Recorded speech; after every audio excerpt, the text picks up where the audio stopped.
Jagrata, Jai Masters. And the funny part about the spiritual path is that the most basic teachings are the only ones you need. There's all this noise, all these techniques, all this stuff, and we're very busy doing it, and we think we're supposed to do it, and we feel guilty when we don't, and we don't think we're doing enough, and we start blaming or relating to things that are happening to us based upon what we're doing, what we're not doing. It all gets so confusing, gets so complicated, when really it's very, very simple. There are things in the universe. There's a piano stand, there's a chair, there's a blanket, there's a water bottle. There are just things. I'll tell you another thing that exists in the universe, a thing called mind. It's not any different than a blanket. It's not any different than a chair. It's not any different than a computer. It's not any different than the sky and the stars. It's just a thing that exists in the universe. It's called mind. It is no more you than a piano stand, than a star, than a blanket. It's something you are aware of. That is the essence of spirituality. And before we get too far, there's another thing in the universe, and you won't like this. It's called a heart, a center of emotion. It's just a thing in the universe, just like a blanket, just like a window, just like shoes. It's something that you are aware of. You are aware that there's a thing in the universe that emits emotions. Have you noticed? It's just a thing in the universe. It has absolutely nothing to do with you, any more than shoes or cars or clouds. It's something that you're aware of. Trouble is, you're much too aware of it, aren't you? Well, let's be more specific. You have the ability to not be aware of shoes. Just don't look at them. You have the ability to not be aware of a blanket. Just don't look at it. Do you have the ability to not be aware of the emotions emoting from your heart? In most cases, no. Why? It's just like anything else. It's just something that's there. It's just something that's happening. It's just a thing that's making emotions. Let's focus on mind. What is mind? It's a thing in the universe that creates thoughts. They talk or they visualize. Those are the two ways that you see that there are thoughts. They talk to you, don't they? They tell you all kinds of stuff. We'll talk about that in a minute. Man, do they talk, don't they? All right? And sometimes you visualize thoughts. You can see a boat. You can see a car. You can see stars in your mind, can't you? They can create visualizations, and they talk. That's what thoughts do. Those are two types of thoughts. You know you have the ability to visualize, and you know that when you're not trying to visualize, it still does. You see things that are scary. You see things that are nice, right or wrong. They just pop in your mind. Pop into your mind. Notice the possessive pronoun. Pop into your mind. Your shoes, your car, your blanket, your mind. Whose? That is the essence of spirituality. Your words that you use to describe these things are perfectly right. You're just not paying attention. I'm having a bad mind day. It's like a bad hair day. How do you know you're having a bad mind day? Because I'm in here. How do you know there are emotions? Because I'm in here. How do you know there are nice thoughts? I'm in here. How do you know there are not nice thoughts? I'm in here. How do you know there's X-rated thoughts? How do you know that there's PG thoughts?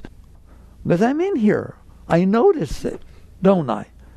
If you weren't in there, they'd be like the blanket. They're just there and nobody sees them. But you are in there and you are aware of these things. The day that you see it like that is the day you're liberated. What's going to happen when you see thoughts as just anything else in the universe, they're not your thoughts, they're thoughts. Everyone's got them. They're not even a dime a dozen. They're a penny a million. They just get created. They're just there. We can talk about why and why. It's fully understandable. Every thought you have is understandable why you're having it. Why the mind is having that thought. There's no mystery at all to any of it. The problem is not why are the thoughts what they are. The problem is you can't watch them without identifying with them. You think you are your thoughts. Notice, you think you are your thoughts. Your thoughts say, this is me. I'm not happy. I'm depressed. No. You're watching an emotion that is low. That's what it means when you say, I'm depressed. You are not depressed. You're watching a depressed psyche. You get one phone call from someone who broke up with you that you love and you just don't know how to handle it, and that's why you're depressed. And that phone call says, oh my God, I'm so sorry. I was so wrong. I love you more than anything in the whole world. Can I come over? You're not depressed anymore. Are you?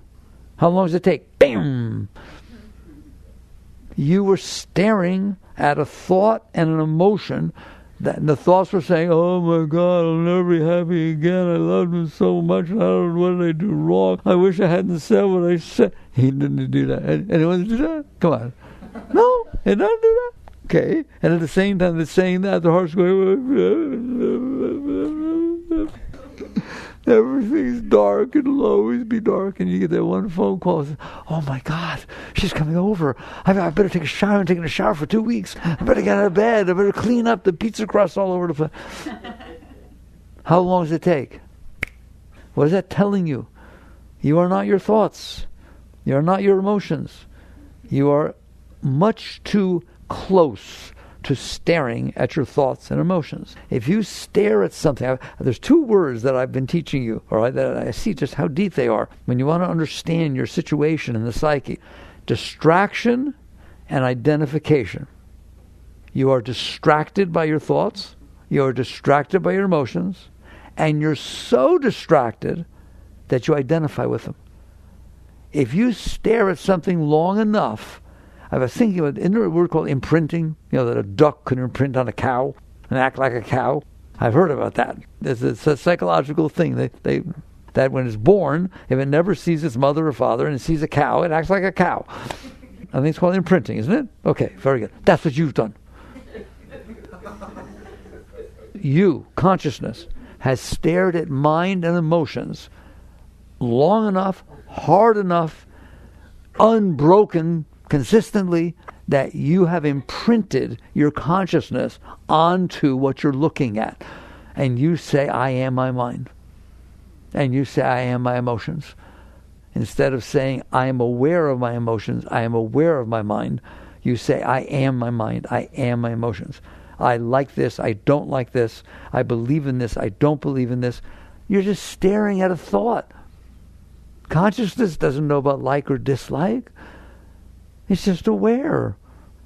Like, what color does consciousness like? It couldn't care less. It just sees colors. Well, what if you see certain colors and your emotions change? Then it sees colors and it sees your emotions change. It sees colors and it sees your thoughts say, oh no, I hate that color. That was the color I wore when I broke my arm and I don't want to wear that color ever again. See? Thoughts just pop up. The consciousness sees what's going on. The trouble is it stares at it so long and so hard and pays so much attention to it that it has identified with it. You think you're a human being. You are not. You are not a human being. Sorry what they tell you. They have lied to you. You are looking at a human being. You are looking at a human being's thoughts, you're looking at a human being's emotions, and you're receiving the messages from a human body. That's not who you are. You are the consciousness that is experiencing these things. The trouble is they pull you in. They pull you in extremely strong. It's so nice to talk like this, as though you're detached. When a great saint came here once, the first time I met him, and he said to me, his guru told him that the highest spiritual state beyond love is detachment. Why? When you're detached, there's nothing but love. When there's love, you get attached. What does detachment mean? It doesn't mean cold. It means you're not identified with what you're not. It's called reality. You are not your car. I'm sorry if it got scratched. You're not your car. I'm sorry if somebody sat on it. I'm sorry if somebody said they didn't like it. You're not your car. It's just the thing that you're aware of, but you identified with it, didn't you? It's a part of me. It is not a part of you. You didn't make it. You don't know how to make it. It has absolutely nothing to do with you, right? I told you the story. You want to see identification? You walk into a car showroom. Lots of people there, walking around, everyone looking at everything. People sitting in different cars, sitting on different cars, talking about different cars. You go in there, and you see a particular car that you like, and you go in there with stuff called paper, or maybe not paper, now a card. No, not even a card, an electronic beam, all right? And you walk into the salesperson and say, I want that one. And you go, beam, all of a sudden, get off my car. Get out of my car. That's my car. What happened in that one beam of a little Google Pay or something? What in the world? All of a sudden it's mine? Did you make it? Do you know how to make it? Do you know where it was made? Do you know who made it? Do you know a single thing about that car that you didn't know a second ago? No, it's mine. Wow. And you're serious about it. You hear me? And then all of a sudden the salesperson, no. It's not that one. It's that one. Oh, okay. Get out of my car. Do you see the power of identification? The ego projects itself onto things that it's not. Just let's take a moment and say, why does it do that? Why does it do that? Because when the consciousness, the soul, the essence, the Atman, call it whatever you want, you, consciousness, awareness of being, are you in there? That's the one I'm talking to. Okay? So you're in there, and basically it happens when your birth takes place. The consciousness drops down into this body. Don't ask me at what point it does. That's a big argument nowadays. I don't want to talk about it. All I know is the consciousness, at some point, is in this thing that got made out of nothing. Like, it's just like your car. You don't know a thing about your car, but it's mine. That's not your baby. Make me an eyeball. I'll give you $7 billion and 15 years to do it. Make me an eyeball. No one has ever made an eyeball. Do you understand that? Well, that's not true. Something made a lot of eyeballs, didn't it? Ever think about it? How did that happen in there? Where did the body come from? It's not yours. Do you know the science? Two little cells, microscopic cells, come together. They're just nothing. It's just nothing. It's just sitting there. There it is, a fertilized cell. They're sitting there. Okay, big deal. I don't see a body. Who made the body? Who made that little cell into livers and kidneys and pineal glands and eyeballs and blood and kidneys? And just who did that? Did you do that? No. It has this stuff called DNA, and it's just a molecule. It's made out of atoms. It's made out of the periodic table. But somehow it knows to divide itself and split. And it knows, this is the part that's unbelievable, it knows chemistry more than any chemist will ever know. It knows how to take carrots, peas, Twinkies, Coca-Cola, and break it down to its molecular... Who's doing that? Break it down to its molecular structure and then rebuild it into eyeballs and kidneys and livers, and it just keeps doing that, and it just makes a baby. What's that got to do with you? How about nothing? You're just a conscious being that watches the tummy go, "Arr," and then, ah! That's what's going on. And in the meantime, consciousness drops into that body. And so now it's not just atoms and molecular structures that get made. It has awareness. Okay, we were talking about why we identify with things. So that's a rather shocking thing when you drop down into that body. Yogananda talked about that. He said when the soul drops into the body, it's lost. It's like amnesia. I can't relate to anything. It doesn't know where it is or how it got there. It doesn't know a single thing. It's just, ah. That's why they cry when you get them out. So it has amnesia. It's lost. So what does it do? It does what you naturally do. It starts to cling. It starts to imprint. It starts to cling to things. It doesn't know who it is, but it sees mommy. It sees crib. You know what it sees? Blankie. I talked about blanket. That's not the same thing when I was talking about that as a kid. Blankie's a serious thing, and don't take it away too soon. Right? Freud will tell you the kid will be messed up for the rest of their life. Why? It identified with whatever it was dealing with because it didn't identify with itself. It doesn't know itself. Well, let's put it this way. It does know itself, but it got lost. It fell from its knowledge of being because it's getting all these senses from the body and all these lights are coming in. It's all very distracting, isn't it? So it needs to get some solid ground. And so it reaches out and builds its solid ground out of the things it sees. And you know that. It's lost when it drops down, unless it's a very evolved soul. I can talk about that in a minute. But basically, it comes down, and it wants to know who it is. It needs to have an identity. We call it a self-concept. Psychology calls it self-concept.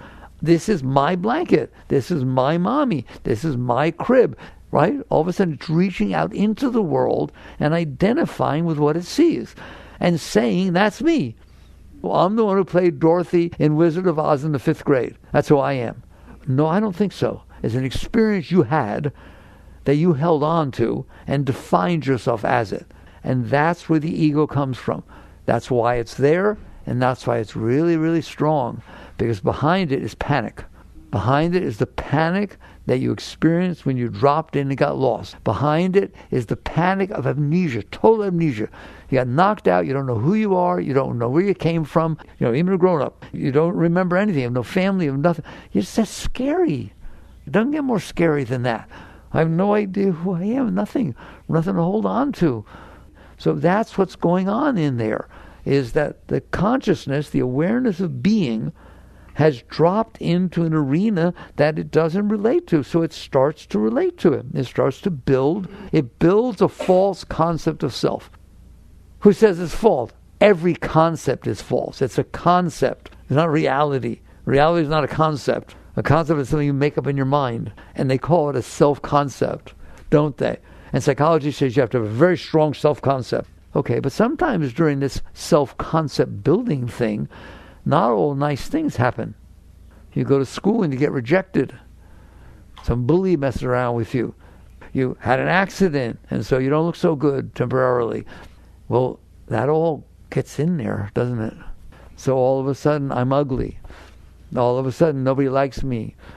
All of a sudden, I'll never have a decent relationship. All kinds of things happen to us, don't they? And you identify with them. You do the same thing as Blanky. You hold on to it and you say, this is me. I'm the one who failed here. I'm the one that people laughed at. I'm the one that somebody said they loved me and then they hurt me. And that's what you're walking around saying, this is who I am. It is not who you are.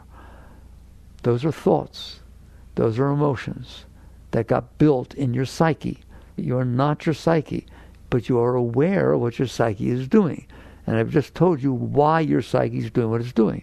I told you a minute ago, every single thought you have, every single emotion you have is not irrational. There's a reason it's coming up into your mind. There's a reason it's coming out of your heart. What is the reason? You stored stuff in there. Psychology says man is the sum of his learned experiences. It's not true that man or woman is the sum of the learned experiences. You are the consciousness that is aware that what you're looking at is the sum of your learned experiences. I guarantee you what you're looking at in there, your thoughts and your emotions are the sum of your learned experiences. And that's why yours are different than his, and why yours are different than they were yesterday or a year ago or 5 years ago. Like we said, you can have one experience and one phone call. All of a sudden it's different in there. You're having experiences all the time, aren't you? And they are molding your self-concept. And therefore, what you hold inside of you comes back up. Why? Now it becomes spirituality. I don't know what psychology says. I can guarantee you there's no reason there's anything in there from your past. You have a memory, you're welcome to bring it back. That's what I'm talking about. The stuff you stored in there because you couldn't handle it. no, I can't handle this, it didn't happen. That's denial. That's real psychological problem, right? Or resistance, or suppression, or repression. Come on, Freud. Well, I'm going to ask Sigmund. I like Sigmund. Yes, there's suppression. Who is doing the suppressing? Do you suppress things? Do you push things away when they're not comfortable? Do you have hands in there that can push away thoughts, push away emotions? He didn't talk about who's doing it. He's brilliant. It's neat that he saw it was happening. Freud's real studies were of mental patients. That's what he was founding psychology. Why are people so doing this and doing that? He studied them from outside. And then he formulated, oh, I see, your mommy did this, your daddy did this happened, that happened, etc., etc. That's why you're behaving the way you're behaving. He's right. You stored things, especially powerfully negative things or positively positive things. You don't let them go. I said you have hands in there. You know you do. They're going on all the time, aren't they? I don't like that. No, I don't have to deal with this. Or rationalization. He didn't really mean that. He couldn't have meant that. It's like, whoa, all kinds of stuff going on in there, and you manipulate it. You do what you can to make it a little bit nicer in there. You think it's making it nicer to push it away. I don't know. I don't know why she looked at me that way. I don't know what it meant. I don't want to think about it. But guess what? You just stored it if you don't want to think about it. If it bothered you and you pushed it away with those hands, it got stored in there. And guess what? It's coming back. Why? Now you get to yoga. I don't know what... there's so many different fields of psychology, and so I can't speak for everybody, for all of them. But one thing a yogi knows, there's nothing inside of you, inside the psyche, either heart or mind, nothing that holds things in there. You have an experience, it comes in, you experience it, it emotes, and it passes through the universe. Can you bring it back? Sure, you got memory, just like a computer has memory. But guess what? A computer does not throw its memory up anytime it doesn't like something. Okay? You do. You store it with all the emotions, with all the power, with all the energy that you didn't like when you were experiencing it. And so you push it down there. Well, energy can't sit down there. Energy has to move. Energy is an active thing. In yoga, we call that samskara. That which you push down, this thousands of years ago, way before Freud, that which you pushed down there, you held it in there with an act of will. There's no cement, there's no flypaper, there's no super glue, there is nothing inside of there. It's more etheric than air. Things pass right through it. But you have the power to resist it. You have the power of will. And if you use your will, which is the power of the self, it's the power of your soul, it's the power of consciousness. People ask, what is will? Yogis know this because they meditate deep enough and they watch and they see. What is will? There's a power in there, isn't it? You can make things happen. When consciousness, which is a very great thing, consciousness, awareness, when it focuses, concentrates, that power of concentration is will. That's what will is. The power of consciousness focusing on something. Just like if you take a magnifying glass, the sun is everywhere. Take a magnifying glass. It can burn something. It focused so much that it became a power, didn't it? That's what's happening with will. So your power of will is from God. We'll get to what consciousness is a little bit later. But consciousness is you. Consciousness is a very great thing. When it says man is created in the image of God, it's talking about consciousness. Your awareness of being is the essence of your being. If it focuses, when consciousness focuses, it creates power, tremendous power. And that's what will is. So wherever you focus your consciousness, you have the power of will. If you focus it on thoughts that you don't like, with resistance, focus it. It's a silly thing to do. If you don't like something, let it go. Why do you want to store what you don't like? Go to a restaurant, eat food that makes you sick. Ask for a doggy bag. Take it home and eat it every single day, a little bit, to remember how sick it made you so you don't ever do it again. That would be very silly, wouldn't it? That's what you're doing with these experiences. You're saying, no, that was a terrible experience. I don't want to have had it. Too bad you did. No one has ever undone what already happened. We're supposed to be so smart. No, I don't want to have had that experience. So therefore I'm going to store it inside of me. I'm speechless. Okay? This is the highest species. Something got lost along the way, all right? We need a little more survival of the fittest. So you literally take that which you don't want to experience, what's already happened, and you push it away with your act of will. Otherwise it goes through. A great master, it all goes through. It passes through. When someone asked Ramakrishna, great being, does a master, an enlightened master, ever feel anger? You know what he said? Yes, but it's like riding on water. When you ride on water, how long does it last? It just passes right through. It's a normal human emotion. Heart can emote things. Mind can think things. They come and they go. They pass right through. Well, how come your anger doesn't pass through? Because you can't handle it. How come somebody looks at you the wrong way or the right way and you can't let it go? You either don't want to have experienced it or you want to experience it more. So you either resist it, or Buddhists talk about clinging. You've heard the word clinging. You cling to it because you liked it, or you resist it because you didn't like it. In both cases, you used an act of will to make it stay inside of you. Well, what's going to happen when it stays inside of you? It's going to try and come back up. Why? Because it's not natural. Take a balloon and push it down into a bathtub. You better stay there because it's coming back up. So you're holding it down there, even from your childhood. That's what psychology is all about. You stored that stuff in there. It's having no effect on your life, right? You got rid of it. I dealt with it. I'm done with that. Well, how come we can't talk about it? Shut up.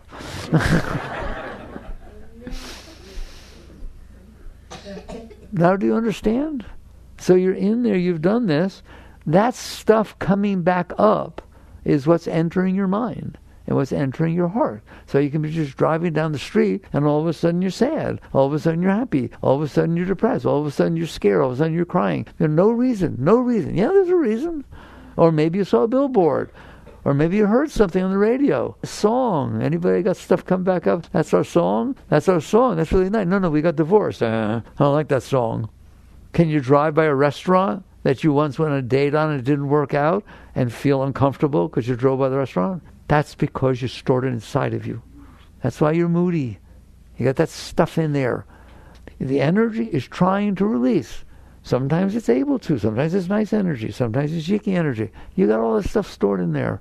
Not just your childhood. You've got some basic work to do to realize that every single day of your life you're doing this. Every day somebody beeps at you. You're stopped at a stoplight and you're using your phone and you didn't go when the light turned green. Oh, come on, give me a break, buddy. I was just there for a minute. It starts talking. Wow.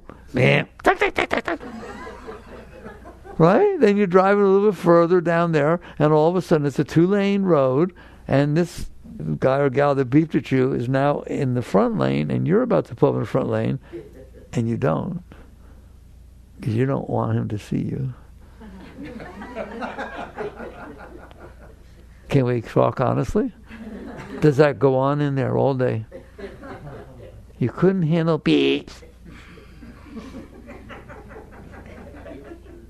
It starts raining. I don't want it to rain. I don't want it to rain. Tomorrow I want to go camping. What are you doing? Beep, talk, rain, talk. Every single thing comes up. Well, but somebody next to you, it starts raining, you say, oh boy, I don't have to go to school tomorrow. It's raining. That's great, I love it. And you're in there, it's like whatever's stored in there is coming back up. Please listen to me. Ever hear the expression, it hit my stuff? Ever use the expression? No, I can't hang out with her, she hits my stuff. That's what you're saying. You're so brilliant, you know all of this. You're yogis and yoginis. You're not paying attention. In other words, that admitted I have stuff. It admitted that a very simple thing from the outside world can come in and hit my stuff, and I don't like it because it comes flying up inside of me and I get bothered for hours or days or weeks or months or the rest of my life. Right or wrong? Okay, that's what's going on in there. Now the question is, every one of you shook your head yes to every single thing I said so far. How do you know what's going on in there? Because you're in there and you see it. But it's very powerful, isn't it? It's not like I'm not in here. I'm in here. I see that I got embarrassed. I see that I didn't feel comfortable with the people. I see it. I didn't want to pull up next to the person so they looked at me and I don't want to look at them. You're aware of that, but you can't do anything about it. Why? Because that feeling of embarrassment, that feeling of shame, that feeling of self-consciousness is very powerful, isn't it? So what happens, instead of being there and noticing, look at that weird thing down there, the way it beeps, she can't even handle a beep. It doesn't do that, right? It goes, no, I don't want to see him, I'm not comfortable. It starts going like this. It gets weird, gets uncomfortable. Uncomfortable, how's that for a word? Does it get uncomfortable in there? And so basically you're in there struggling. You're struggling with the fact that you store all this stuff inside of you, and it keeps coming back up, and you try not to. And so then you go about what's called being human. What does a human do? Well, a human has a very brilliant mind. It was pretty stupid to store all this stuff, but it did, okay? And it knows that stuff can make it come back up. And it doesn't want it to. You don't want to feel uncomfortable. You don't want to feel scared. You don't want to feel rejected. You don't want to feel embarrassed. You don't want to feel these things, do you? But you felt them before. You know they're in there, and they're ready to come up any time. So you use your intellectual mind. There's two minds. The personal mind, that's what we've been talking so far. The personal mind, everything's personal. But there's an intellectual mind. You created air conditioning. If you invented something, you did something, you created music. You have a beautiful, beautiful impersonal mind. Intellectual, impersonal mind. It doesn't always think about you. The personal mind always thinks about you, but you can sometimes do math or do something with your mind, okay? That mind gets hijacked by the personal mind. And the personal mind says, I don't want to feel uncomfortable. His heart's saying that.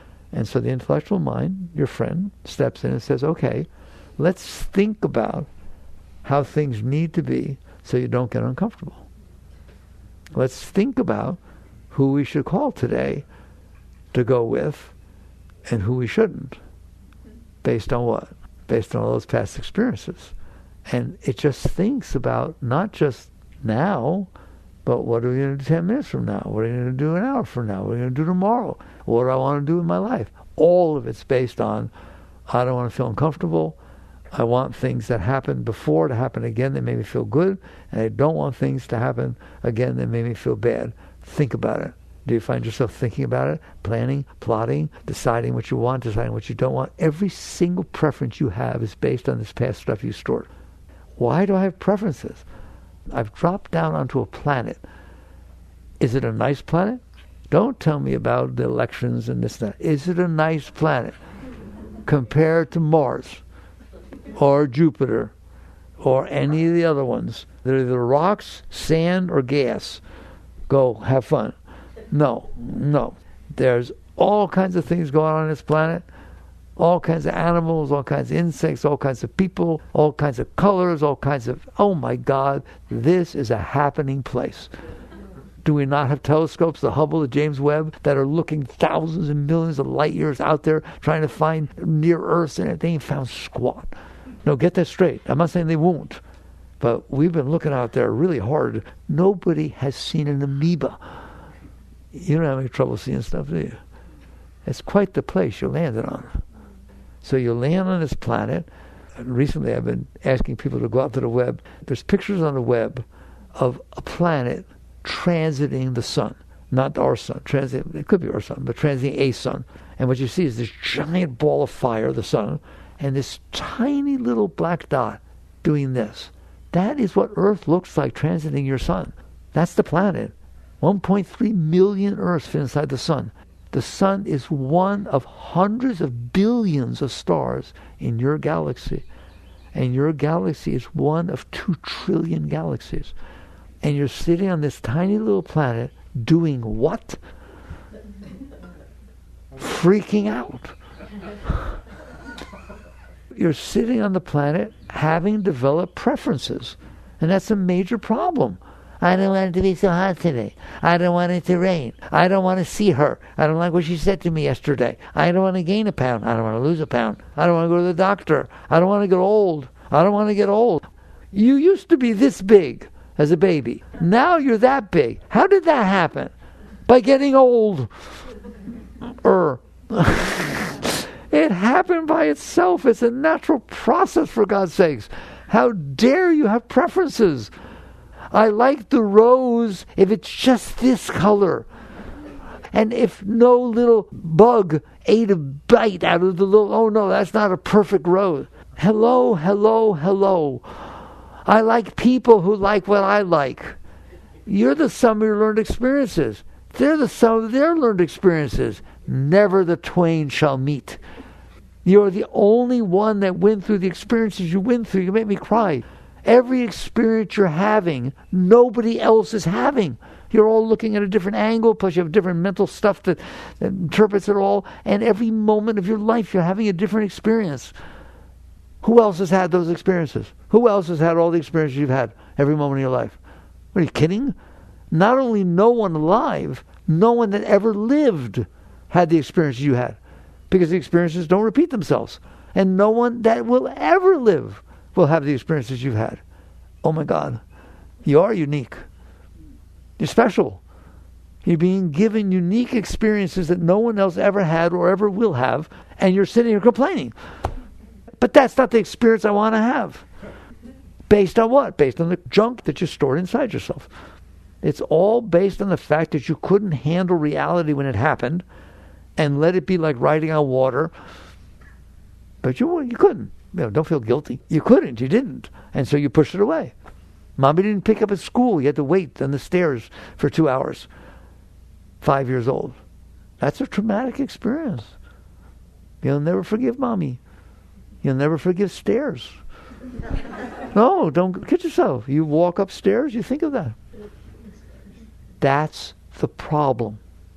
The solution is not to go to the intellectual mind and have it make up a life in the future that will fit all your stuff, that will make sure that it doesn't bother you. And the worst thing you do is not even that. You're making up a future that you want it to be that way. It's not going to be that way. Why? It's not supposed to be. How's it supposed to be? The way it is. Things are, what does Zen say? Flowers are red, water's blue, grass is green. What's so complicated? Things will be what they are based upon the forces that cause them to be that way. How's that for a statement of science? I'm going to repeat that one.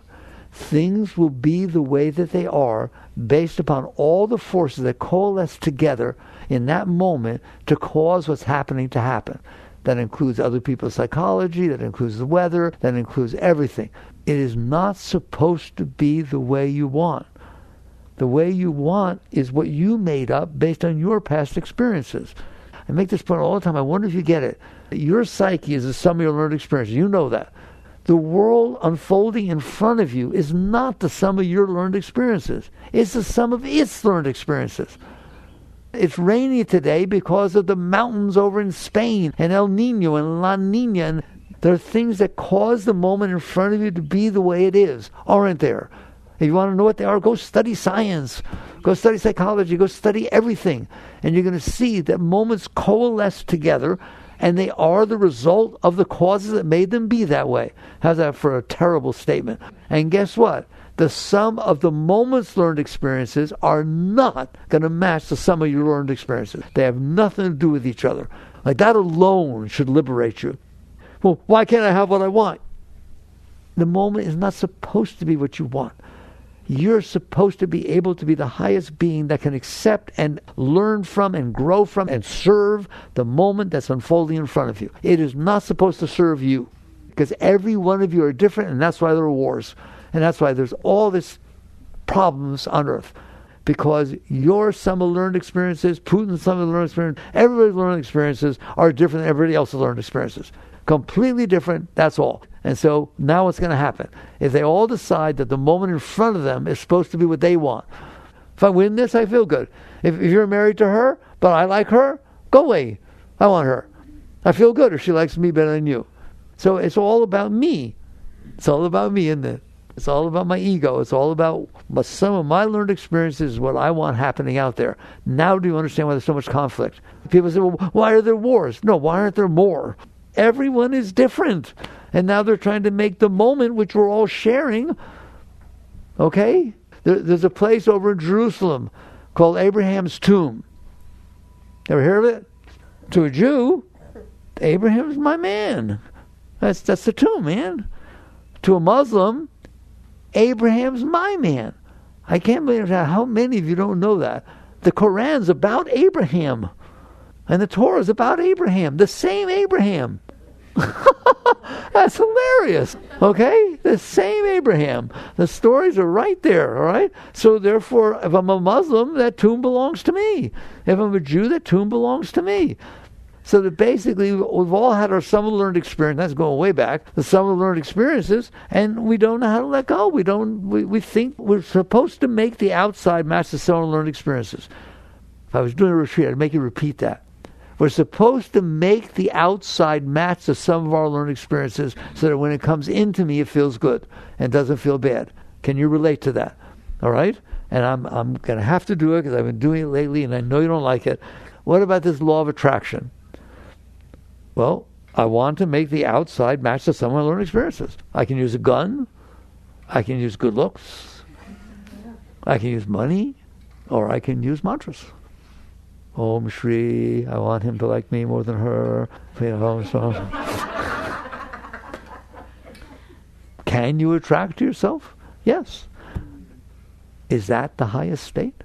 To sit there and say, I'm a flaming mess because I have preferences based on what your preferences are is the places you're blocked.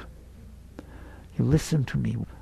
You think that getting what you want is a good thing, to know what you want and try to get what you want. A spiritual person looks at this and says, wait a minute. So there's 800 billion zillion things that could happen next, and only one will make you happy. Well, that's very silly. So that which you say you like, your preferences, have limited your happiness. Do you understand that? Why can't you sit there and say, well, let's get to the bottom line quick. What if you didn't have all that stuff stored in there? You mean I didn't have any experiences? You had experiences. They're not happening anymore. They're not happening anymore. Be here now.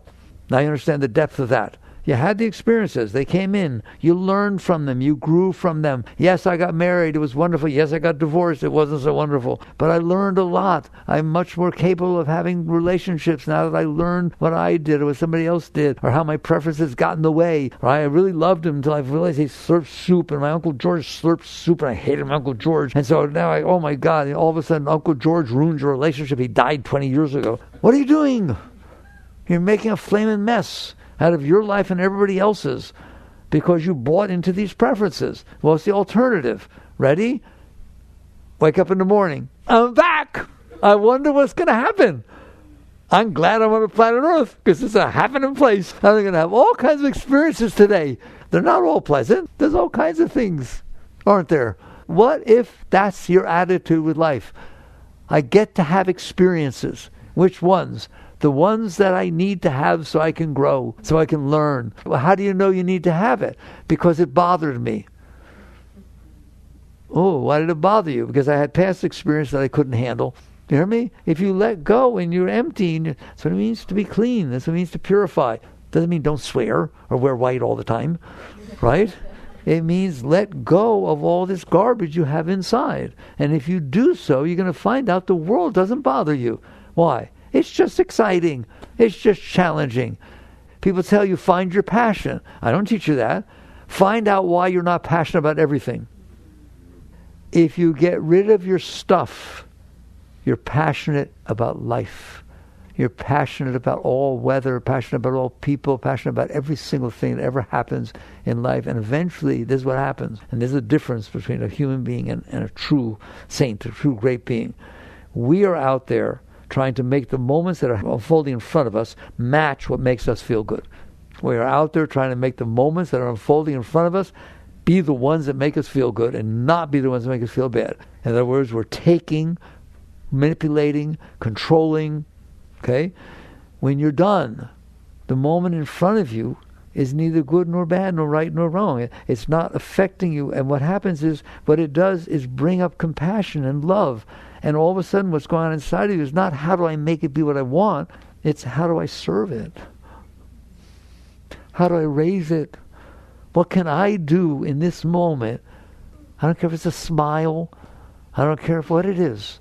Is there something I can do so that when this moment passes by me, it's better off because it passed by me? Instead of what can I take from this moment? How can I manipulate this moment? How can I make it be what I want because I can't handle myself? Do you see the difference? That's the spiritual state. That's service. And it's a very natural state. You have to feel, I don't want to give this away. If I'm supposed to, I'll go to heaven if I give it away. No, there's nothing inside of you that needs anything. You've transcended the state of need. The only reason you have needs is because you're blocked. The only reason, not about food, I'm talking about your psychological needs and spiritual. The only reason you have any needs because you're blocked. What do you mean? I told you shoved all the stuff down there. So now you need things to happen that don't hit it or make it feel better. Well, what if it's not down there? You're going to find out. And that's the essence of spirituality and the essence of yoga for sure. As you let go of that stuff, you will see at some point you're happier. You're happier without that down there. Why? Because that's what's down there is happiness. What's down there is Shakti. What's down there is spirit. What's down there is just tremendous beauty and love pouring, trying to come up, but you've blocked it. And so now you only feel love when everything matches your blockages. You love people who agree with you and don't do this and they don't do that and don't remind your Uncle George, and they either really get along with your parents or they hate your parents as much as you do. Laugh all you want. Those are the people you love, the ones that match your stuff. So if it does, they say it's right chemistry. It's not chemistry. It's just pure stuff, okay? And by the way, if they match your stuff today, it don't mean they're going to match your stuff tomorrow. Has anybody noticed? Has anybody ever said, I can't believe you did that or said that to me. I never thought you would do anything like that. Of course you didn't. He's the sum of his learning experiences. You're the sum of your learning experiences. The sum of your learning experiences would never have done that. Some of his learning experiences, they didn't even think about it. But that's not okay with you. So you feel love when you're open, when things match so that you're not afraid, so you feel trust. Oh, I like that word, trust. Can I trust you? Well, I don't ask that until you know what you're talking about. Can I trust you? Can I really trust you? If I give my heart to you, can I trust you? What are you really saying? Can I trust that you'll be what I want you to be? The person should say, of course you can trust me. You can trust that I'll be who I am. Because that's who they're going to be. When it's all said and done, that stuff's coming up. No matter what you think, no matter how much they love you, no matter how much commitment and sign the marriage license and do all those kind of things, when it's all said and done, what's down there is coming up. That's very powerful stuff. So notice what I just said about trust. Isn't that what you mean by trust? Can I trust that you will be what I need you to be? Watch this one. Can I trust that you'll never hurt me? Well, you can trust that I'll never purposely hurt you. But how do I know it will hurt you? You've been in there the whole time. I just met you 3 weeks ago. Now do you understand how relationships are interesting? And so eventually you just get to the point where you realize it's all about letting go of that stuff. That's what spirituality is about. It's not about getting what you want. It's not about avoiding what you don't want. It's not about plotting and planning and attracting and doing all kinds of things. People say, but is there a law of attraction? Yes, you should be scared to death of it because you're going to attract whatever you're thinking, okay? That's not the point. The point is, it's not about getting what you want. You don't even know what you want. You have to think about it. You argue within yourself what you want. Do I want to go here? Do I want to go there? Get neurotic trying to figure out what you want because you have all these different blockages inside. Who says they line up? Who says they agree with each other? You know darn well they don't. That's why you're having so much trouble. Because you think what's supposed to happen is supposed to match your stuff. And you can't even match your stuff. Why do you put them here on a piece of clothing? Go in there. If it's winter, buy a heavy one. If it's summer, buy a light one. No, we need a 16-sided mirror. Then we get inside and we turn around 15 times. Then we ask everybody, you're not buying clothes. You're buying something that matches your stuff. You put it on. Whoa, I really like this. Somebody says, you look fat. Oh, I don't like it at all. It's not easy living in there, is it? Because you stored all this garbage. And now you got to try and make life match it. And that's the only time you can feel love. The only time you can feel passion. The only time you feel anything is if your blockages are open enough to where this energy that's down there all the time, the most love you ever felt is only because that's the most open you were. Why were you open? Because the blockages weren't blocking you. 10,000 times more love is in there than you've ever experienced. Free of charge, unconditional, flowing all the time. That's what the great ones are. Why? Because you don't have that stuff in there. And that's what it means to grow spiritually. And what happens is, as you let that stuff go, you start to see the Shakti come up. And then it starts to get stronger and stronger and stronger coming up until eventually, as you mature, you start saying, wow, this is what I wanted anyways. I didn't really care what happened outside. I only care what it did inside of me. Ramdas once said, you get to the point where nothing that comes in from outside is higher than what's already going on inside. That's where I want you. And then what happens is, when you start catching on, then you're ready for the next phase of growth. Now you're ready to deal with your big stuff. How? It starts to come up, you see yourself tending to push it down, and you say, no, I don't think so. You witness consciousness. I don't think so. I like this Shakti. I like this energy. You mean there's more? If there's a tendency to a blockage, that means there's more down there. And you start becoming a letting go machine. And then you start becoming even more mature. You start realizing what you should have realized a long time ago. Life is a washing machine. And its intention is not for you to get what you want, it's to get rid of that stuff inside of you. And it knows exactly how to do it, doesn't it? The trouble is you don't want it to do it. So you resist it. And that's why life seems like it's terrible. That's why you have trouble with it. That's why you're scared of it. Eventually you get to the point where you say, bring it on. You want a piece of me? Glad to give it up. And you start learning what letting go means. You start learning what surrendering means. Surrender does not mean you do everything that ends in front of you. If a drug addict comes to you and says, here, take some drugs, you don't do them. That's not surrender. Surrender means if the stuff is coming up inside, I'm letting it go. Now I'll deal from a higher place outside. People totally misunderstand what I mean by surrender. Surrender is an inner state of letting go of your blockages. I'm willing to let go. Now that I'm clearer, I'm not reacting, how do I interact outside from a higher place? So this is spiritual growth. This is real spiritual growth. Let go, I dare you. And you're going to find this energy. And then ultimately, let's close down. Where do the great ones go? We haven't even gotten high yet. We haven't even gotten high yet. All you did was stop being low. All right? And really, you stopped having junk inside of you that's causing your mind to drive you crazy and causing your heart to drive you crazy. Then what happens? There's this nice energy coming up, feeding your heart. What did Christ say? Man does not live by bread alone, but by every word that leaveth the mouth of God. What does that mean? You don't get your high just off the outside. There's energy flowing inside that feeds you. You start being fed by that inside. Then what happens? Final states. It's not that it's just nice in there, so you don't have to deal with junk, but it starts pulling you up at a level that's almost uncomfortable. It's basically trying to pull your consciousness away from its addiction to your humanness, to your mind, and to your emotions. They're not a problem now, but now it's being pulled up to where you realize I have to let them go altogether. Just die to be reborn. Is that what Christ meant? That you literally let go of your individuality, of your sense of I'm. That's nice now down there, but it's still something I'm looking at. It's not me. And it pulls you back into the source of consciousness. We've all talked about consciousness leaving its source to stare and get distracted and identify with what's below it. At some point, it pulls up enough. It's a natural thing. As you let go, it pulls you up.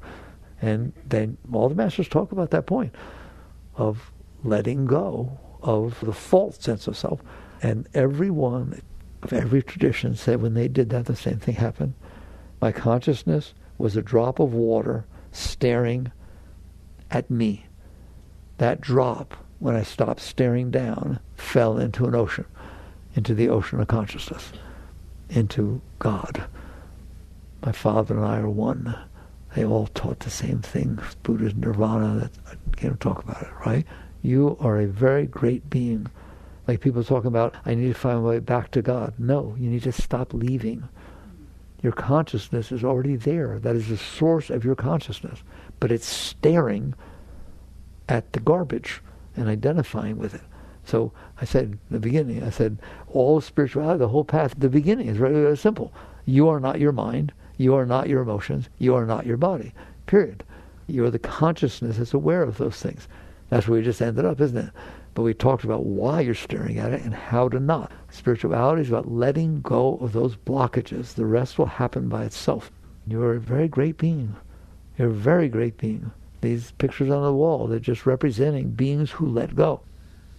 Okay, I'm looking you in the eyes. You have some work to do, don't you? Jai Gurudev.